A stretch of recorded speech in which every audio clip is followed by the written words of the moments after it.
So Jalen Hurts just got knocked out with a concussion. Concussions, we can go a little into depth. So there's a coup contra coup injury. The coup happens when the impact hits the front of the head, the brain hits the front of the skull, and then he also took, after that helmet hit, his helmet hit the ground. So that's the contra coup injury, where the back of his head might have some impact with the brain.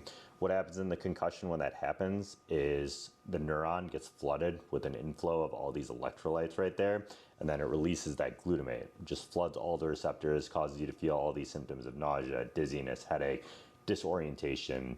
We didn't see any of those really red flag symptoms of the fencing response, which after you take a hit to the head, your arm kind of gets staggered outwards involuntarily. Didn't see any signs of that. He was able to get up, walk off after his own ability, and then they took him into the medical tent, took him into the locker room for further evaluation. The NFL has this 5-step return to play protocol. Each step takes about a day, maybe a little more than a day. So on average, most players do return back after missing 1 week. The rest and recovery is the first step. The light aerobic exercise is the most important step, and it's actually been shown in evidence-based studies to reduce the duration of return. And the reason behind that is because it helps stimulate this BNF factor, which is responsible for proton neuron repair, and it helps improve the neuron neuroplasticity.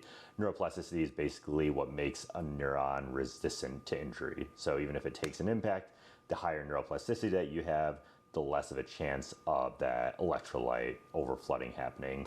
There's been some supplements that have been shown to improve that, omega-3 fatty acids, creatine, flavonoids, so you can always look into that. This is a quick shot of that Hallmark study where they talked about the exercise, aerobic exercise under medical supervision, helping to reduce the symptom duration in concussions. Huge landmark study.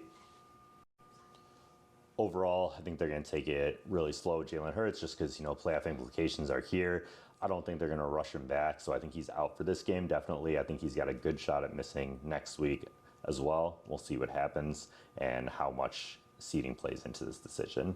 He's going to want all those symptoms to be resolved before they return him back to play, though.